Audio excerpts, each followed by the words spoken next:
નમો નમઃ વિદ્યાર્થી મિત્રો, ફરીથી ઓનલાઈન શિક્ષણમાં આપણે મળ્યા છીએ. તો આપણે મંગળવારના રોજ જે ગદ્યની ચર્ચા કરી હતી એ જ ગદ્યમાં હવે આજે આપણે આગળ વધવાના છીએ. તો આજના આ ઓનલાઈન શિક્ષણની શરૂઆત કરતા પહેલાં આપણે એક નાનકડી ઋષિમુનિઓને યાદ કરવાની પ્રાર્થના કરીશું અને ત્યાર પછી આગળ વધીશું. પ્રહલાદ નારદ પરાશર પુંડરીક વ્યાસંબરીશ સુક શૌનક ભીષ્મદાવ્ય રુક્માંગદાર્જુન વસિષ્ઠ વિભીષણાદિ પુણ્યાનિ માન પરમ ભાગવત સ્મરામિ. તો ચલો વિદ્યાર્થી મિત્રો, હવે આપણે આજના આ ગદ્ય તરફ આગળ વધીએ છીએ. આપણો જે ગદ્ય ચાલુ હતો પ્રકરણ 17, વિષય આપણો હતો આચાર્ય ચરક, જેમાં આપણે આચાર્ય ચરક વિશે માહિતી મેળવી. સાથે સાથે તેમને રચેલો ગ્રંથ કે જે ચરક સંહિતા નામે ઓળખાય છે, એમાં આપણે કેટલા પ્રકરણ છે, એના કેટલા અધ્યાય છે, બરાબર છે, એના 12,000 શ્લોકો છે, એમાંથી કેટલી દવાઓ છે તો કે 2,000 રોગોની દવાઓ છે, અને માણસે આ દવાઓનો ઉપયોગ પોતાના રોજિંદા જીવનમાં ઉપયોગ કરીને નિરોગી રહેવું જોઈએ. એ પણ વાત આપણે આમાં સમજી ગયા. સાથે સાથે જે ચરક સંહિતામાં છે એ જ આખા ઔષધ વિજ્ઞાનમાં છે, એના સિવાય બીજે ક્યાંય છે નહીં, બરાબર છે. તો એની પણ આપણે ચર્ચા કરી. હવે આગળના ગદ્યમાં માનવીને રોગ જ ના થઈ શકે, માનવીનું શરીર રોગ વગરનું જ બની શકે, એ કેવી રીતે થઈ શકે એની આજે આપણે ચર્ચા કરવાના છે. તો ચરક મુનિએ દર્શાવેલી દવાઓ અને માનવ રોગોનો ભોગ જ ન બને તે માટે કેવા પ્રયત્નો કરવા જોઈએ, શું કરવું જોઈએ, તેનો ચરક મુનિએ આપણને આગળના પાઠમાં ઉપદેશ આપ્યો છે. હવે આગળનો પાઠ આપણે શરૂ કરીએ છીએ કે અસ્ય કેચન ઉપદેશાઃ સ્મર્તવ્ય સંતિ. અસ્ય કેચન એટલે કે એમના કેટલાક ઉપદેશાઃ સ્મર્તવ્ય સંતિ, ઉપદેશોને સ્મર્તવ્ય એટલે કે યાદ રાખવા જોઈએ. તો આનો આખો અર્થ જોઈએ તો એમના કેટલાક ઉપદેશો આપણે યાદ રાખવા જોઈએ. કેટલીક એવી વાતો છે કે જેને આપણે રોજિંદા જીવનમાં યાદ રાખીને એનું જો આચરણ કરીએ તો આપણે રોગોનો ભોગ બનતા નથી. તો એવી કઈ વાતો છે તો કે તદ્યથા, ત્યાં પ્રમાણેની વાતો છે. તો કઈ કઈ વાતો છે તો કે મનુષ્ય કેન પ્રકારેણ રોગરહિતઃ ભવિતુમ અર્હતિ વિષયે ઉપદિશતિ આચાર્ય. મનુષ્ય એટલે કે માનવોએ, મનુષ્યએ કેન પ્રકારેણ કેવી રીતે અથવા કેવા પ્રકારે રોગરહિત ભવિતુમ અર્હતિ, રોગરહિત એટલે કે રોગ વગરનું, ભવિતુમ અર્હતિ એટલે કે થઈ શકે છે તે વિષયમાં ઉપદિશતિ આચાર્ય. આચાર્ય આપણને ઉપદેશ આપ્યો છે. આખો એનો અર્થ થાય છે કે માણસ કઈ રીતે રોગરહિત થઈ શકે તેનો આચાર્ય આપણને ઉપદેશ આપે છે. હવે કયો ઉપદેશ આપે છે એની વાત કરીએ તો એના માટે મુનિએ આપણને કહ્યું છે કે નરો હિતાહાર વિહાર સેવી સમીક્ષકારી વિષયેશ્વર સકતઃ દાતા સમઃ સત્યપરઃ ક્ષમાવાન આપ્તોપસેવી ચ ભવત્યરોગી. હવે એનો અર્થ શું થાય છે તો એ સમજીએ કે નરો એટલે કે માણસો, હિતાહાર વિહાર સેવી, હિત એટલે કે હિતકારી હોય તેવો આહાર અને વિહાર, બરાબર છે કે મનુષ્યને હિતકારી હોય તેવો આહાર લેવો જોઈએ, તેવો વિહાર કરવો જોઈએ. વિહાર કરવો એટલે શું તો કે ફરવું, વિચરણ કરવું, બરાબર છે કે એક જગ્યાએથી બીજી જગ્યાએ માણસ જાય તેને એવી જગ્યાએ જવું જોઈએ કે જેથી તે રોગોનો ભોગ બને નહીં. સાથે એમણે કીધું કે સમીક્ષાચારી માણસે સમજી વિચારીને જ કામ કરવું જોઈએ. વિષય એ સ્વસક્તતા કે તમારો જે વિષયો હોય બરાબર છે, આપણા વિષય વાસનામાં આપણે અનાસક્ત રહેવું જોઈએ. આપણા જે વિષયો છે કામ, ક્રોધ, લોભ, મોહ એ બધામાં આપણે સંપૂર્ણ અનાસક્ત રહીએ તો માણસ રોગ રહિત બની શકે નહીં, કારણ કે આ બધામાંથી જ રોગોનો ઉદ્ભવ થાય છે. દાતા એને દાનવીર બનવું જોઈએ, થોડું ઘણું એને દાન કરવું જોઈએ. માણસ પાસે જે કંઈ હોય એમાંથી થોડુંક દાન એને જેને જરૂરિયાત હોય એને આપવું જોઈએ. બીજું કે સમામાં સત્ય પરમ, સૌ પ્રત્યે શું રાખવું જોઈએ કે સમત્વની ભાવના રાખવી જોઈએ. બધાને જ સરખા માનવા જોઈએ, કોઈને વધારે મહત્વ આપીએ અને કોઈને હલકો ગણીએ એમ કરવું જોઈએ નહીં. ક્ષમાવાન આપતોપસેવી, માનવી ક્ષમાશીલ બનવું જોઈએ. આપતોપસેવી એટલે કે પોતાના લોકોનું અથવા આપ્તજનોનું શું કરવું જોઈએ તો કે સેવા કરવી જોઈએ. જભવત્ય રોગી તે જ શું બની શકે છે, નિરોગી બની શકે છે. તો ચાલો આપણે એની વિસ્તારથી ચર્ચા કરીએ. આચાર્ય પણ એની ઘણી સરસ રીતે આપણને વિસ્તૃત માહિતી આપી છે, તો એના તરફ આગળ વધીએ. અર્થાત યહ નર હિતસ્ય આહારસ્ય વિહારસ્ય ચ સેવનમ કરોતિ, એટલે કે અર્થાત એટલે કે અથવા તો યહ નર જે માણસ શું કરે તો કે હિતસ્ય આહારસ્ય વિહારસ્ય, હિતસ્ય એટલે કે હિતકારી, આહારસ્ય વિહારસ્ય ચ, આહારસ્ય એટલે કે આહાર ભોજન, ચ એટલે કે અને વિહારસ્ય એટલે કે વિહારનું ફરવા જવું મિક્સ કરે તો એનું જો સેવન કરે તો એ માણસ નિરોગી બની શકે છે. હવે આપણે પ્રશ્ન થાય કે હિતસ્ય આહારસ્ય કે શું છે આ? તો કે આપણા શરીરની પ્રકૃતિને અનુકૂળ હોય, શરીરમાં એનાથી રોગોનો ઉદ્ભવ ન થાય તેવું સાદું ભોજન કરવું જોઈએ. અને હિતકારી વિહારસ્ય, હિતસ્ય વિહારસ્ય એનો મતલબ શું છે તો કે એવી જગ્યાઓએ ફરવા જવું જોઈએ કે જ્યાંથી એને શુદ્ધ વાતાવરણ મળી શકે. પ્રદૂષિત વિસ્તારોમાં ફરવા જઈએ તો માણસ રોગોનો ભોગ અવશ્ય બને છે. એટલે ચરક મુનિ કહે છે કે હિતસ્ય આહારસ્ય ચ વિહારસ્ય સેવનમ કરોતિ, કે હિતકારી આહાર અને વિહારનું સેવન કરવું જોઈએ. આગળ પણ નીચે એમને રસ્તા બતાવ્યા, નિરોગી રહેવા માટેનો બીજો રસ્તો બતાવ્યો કે સર્વ કાર્ય સમીક્ષા કરોતિ, સર્વ કાર્ય બધા જ કાર્યોનું સમીક્ષા કરોતિ, સમીક્ષા સમજી વિચારીને કરવું જોઈએ.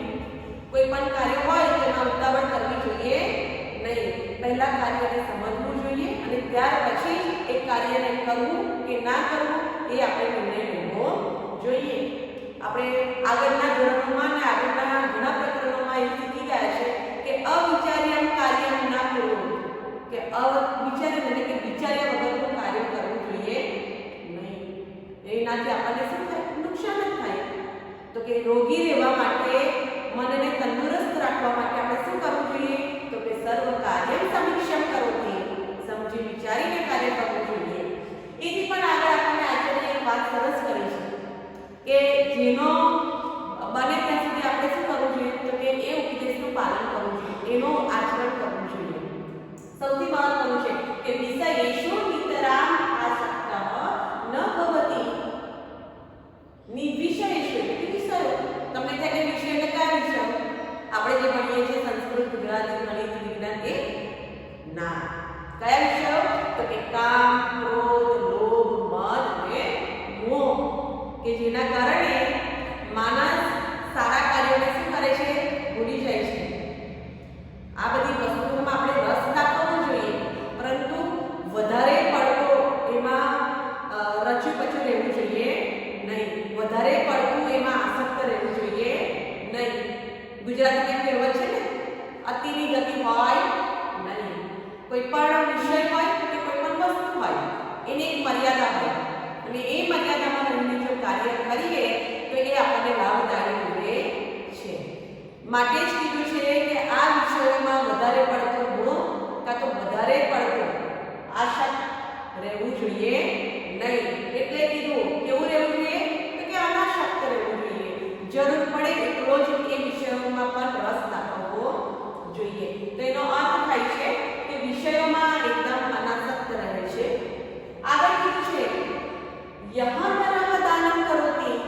જે મનુષ્ય દાન કરે છે, શાસ્ત્રોમાં એવું કહેવાય છે કે તમે જે કંઈ કમાણી કરો છો, તમે જે કંઈ મેળવો છો, બરાબર છે, તો એમાંથી તમારી 10% સંપત્તિ હોય એનું તમે જરૂરિયાત અને ગરીબ લોકોને દાન કરો, બરાબર છે. એ દાન કરીને એ જ એક પ્રકારની ભક્તિ છે. પછી મંદિરમાં બેસીને ભગવાનનું નામ લઈએ અને આખો દિવસ જાપ કર્યા કરીએ એને આપણે ભક્તિ કહેતા નથી, બરાબર છે. ખરેખર જો ખરા અર્થમાં ભક્તિ કરવી હોય, ખરા અર્થમાં જો સેવાનું કાર્ય કરવું જ હોય તો શું કરવું જોઈએ? દાન કરવું જોઈએ. આગળ વાત કરી છે કે વ્યવહારે સમત્વમ ક્ષમાભાવમ આચરતી. વ્યવહારે એટલે કે વ્યવહારમાં આપણે રોજિંદા જીવનમાં આજુબાજુમાં જે લોકોની સાથે રહેતા હોય એ તમામની સાથે જે રીતે રહીએ છીએ એક પ્રકારનો આપણો વ્યવહાર છે. પરિસ્થિતિને અનુકૂળ આપણે વ્યવહાર કરવો જોઈએ. એ વ્યવહારમાં એમને આગળ વધીને કીધું કે ક્ષમત્વમ, સમાન ભાવ રાખવો જોઈએ, બરાબર છે. દરેક ગરીબ માણસ હોય કે ધનવાન માણસ હોય, દરેકને આપણે સરખું માન સન્માન આપીને દરેક પ્રત્યે સંભાવની લાગણી રાખવી જોઈએ. આગળ વાત કરી છે કે ક્ષમા ભાવમાં આચરવું. ક્ષમા એટલે કે માફી આપવી, ક્ષમાવાન બનવું જોઈએ. જે માણસ માફી આપતા શીખી લે છે ને એ જીવનમાં ક્યારેય નિરાશ થતો નથી. એટલે કીધું છે ને કે જે ક્ષમા આપી દે ને, જે માફી આપી દે ને એ વ્યક્તિ ઘણો મોટો કહેવાય છે. એનું સર્વોચ્ચ સ્થાન મળે છે સમાજમાં. કેમ કે માફ કરવું ને એ ઘણી મોટી વાત છે. કેમ કે આપણને આપણી લાગણી દુભાઈ હોય તો એને આપણે ઝડપથી ભૂલી શકતા નથી, પરંતુ એને પણ અવગણીને સામેવાળા વ્યક્તિને આપણે જો માફ કરીએ, ક્ષમાવાન બનીએ તો આપણું મન પણ તંદુરસ્ત રહે અને સાથે સાથે શરીર પણ તંદુરસ્ત રહે. આપણે કોઈ ચિંતા કે વિષયો કે ટેન્શનનો ભોગ બનતા નથી અને પરિણામી રિઝલ્ટ સ્વરૂપે આપણું શરીર કેવું રહે છે? રોગરહિત રહે છે. આગળ એની વાત કરી છે કે આત્મજનાના સેવા કરવી, પોતાના લોકોની સેવા કરવી જોઈએ. ગરીબ માણસો હોય એની પણ સેવા કરવી જોઈએ. તાદૃશમ નરઃ આરોગી, તે જ વ્યક્તિ, તે જ મનુષ્ય શું બને છે? આરોગી, અર્થાત સ્વસ્થ ભવતિ, સ્વસ્થ બને છે, નિરોગી બને છે. મેં આગળના પીરિયડમાં ઓનલાઈન શિક્ષણમાં તમને એક મુનિની વાત કરી હતી કે યમ નરઃ હિતભુક મિતભુક હૃદભુક અનુસારં ભોજનમ કરોતિ સહ નરઃ નિરોગઃ ભવતિ. યાદ છે ને તમને કે જે હિતકારી, મિતાહારી અને કેવું તો કે ઋતુ અનુસાર ભોજન કરે તે વ્યક્તિ નિરોગી બને છે. તો સાથે સાથે ચરક મુનિએ આપણને એક બીજો પણ ઉપદેશ આપ્યો. કયો ઉપદેશ આપ્યો? કે વ્યવહાર દ્વારા પણ વ્યક્તિ નિરોગી બની શકે છે. એના માટે આગળ આપણે એક 11મા પદ્ય હતા આપણા, બરાબર છે, સુભાષિત હતા, એ પદ્ય વિભાગમાં આપણે શીખ્યા હતા. એમાં એક શ્લોક આવતો હતો. એ શ્લોકમાં એવું કીધું હતું કે વ્યવહાર રાજ્ય જાય કે મિત્રાની વિપવસ્તતા, વ્યવહારથી જ બધું થાય છે. શું થાય છે? તો કે મિત્ર પણ વ્યવહારથી જ બને છે અને દુશ્મનાવટ પણ વ્યવહારથી જ થાય છે. એટલે માણસે જો સ્વસ્થ રહેવું હોય, નિરોગી રહેવું હોય, એના મનને શાંત રાખવું હોય તો એનો દરેક પ્રત્યેનો વ્યવહાર સમત્વ સારો રાખવો જોઈએ. આગળ જોઈએ તો આપણને બધાની જ વાતો જાણ્યા પછી પ્રશ્ન થાય. અત્ર એક પ્રશ્ન, અહીં આપણને એક પ્રશ્ન થાય. શું પ્રશ્ન થાય? તો કે કિમ ઔષધ વિના સમ્યક વ્યવહારેણાપી જનઃ રોગરહિતઃ ભવિતુમ અર્હતિ કિમ? આ પ્રશ્ન થવો જ જોઈએ, બરાબર છે. મેં તમને કીધું કે ભોજન કરીએ વસ્તુ બરાબર છે, પણ એનો કોઈ પ્રશ્ન આપણને શું પૂછે છે? કેમ ઔષધ વિના તમને રોગ થઈ જ ગયો હોય અને એમાં તમે દવા ન લો, કેમ ઔષધ વિના, ઔષધિ વગર સમ્યક વ્યવહારેણાપી, સમ્યક એટલે કે સારા વ્યવહારથી પણ જનઃ રોગરહિતઃ, લોકો નિરોગી ભવિતુમ અર્હતિ થઈ શકે છે. સારા વ્યવહારથી પણ તમે રોગરહિત થઈ શકો છો એમ પૂછે છે. હવે આપણને આ તમારો પ્રશ્ન, તમને પ્રશ્ન છે કે શું તમે દવા વગર રોગરહિત રહી શકો છો? તેનો જવાબ પણ જરાકને આપણને આપી દીધો છે. શું જવાબ આપ્યો છે? ચાલો જોઈએ. તસ્યેદમ ઉત્તરમ, એનો ઉત્તર આપે છે મુનિ, યદા રોગઃ શરીરે પ્રવિષ્ટો ભવતિ. યદા રોગઃ શરીરે, જો રોગ શરીરમાં પ્રવિષ્ટો ભવતિ, પ્રવેશ કરે છે, બરાબર છે, તો શું થાય? તદા ઔષધસ્ય આવશ્યકતા ભવતિ, ત્યારે ઔષધિ એટલે કે દવાની આવશ્યકતા ભવતિ, જરૂર પડે છે. શરીરમાં રોગ થઈ ગયો હોય તો દવા વગર તો મટવાનો જ નથી, બરાબર છે. રોગ થયો છે તો દવા જોઈશે. દવા તો વ્યક્તિ એની સાથે સાથે ઝડપથી સારું થશે, તો એનાથી પણ આગળ એક વાત કરે છે. પરંતુ શરીરે રોગસ્ય પ્રવેશ એવં ન સ્યાત્, શરીરમાં રોગનો પ્રવેશ જ ન થાય, એતદર્થં માનવેન સમ્યક વ્યવહારઃ કरणीयः. એતદર્થં માનવેન, એ માટે માનસે સમ્યક વ્યવહારઃ કरणीयः. સમ્યક વ્યવહાર એટલે કે સારો વ્યવહાર, કरणीयः એટલે કરવો જોઈએ. રોગ થાય તો દવા જોઈએ, બરાબર છે. દવા વગર આપણને રોગ મટતો નથી. પણ મુનિ શું કહે છે? આપણે એવો જ વ્યવહાર કરીએ કે જેનાથી આપણું શરીર કેવું રહે? નિરોગી રહે. ત્યારે આપણને દવા લેવાની જરૂર પડે નહીં. એટલે કે જો સારો વ્યવહાર કરશો તો તમારું શરીર સ્વસ્થ રહેશે અને તમને ઔષધિ એટલે કે દવાની પછી જરૂર પડે નહીં. કોઈ માણસ સારો કારણ વગર દવા લેશે ના, સરસ તંદુરસ્ત જીવન જીવતો હોય તો એને કોઈ ડોક્ટર કે દવાની જરૂર પડતી નથી.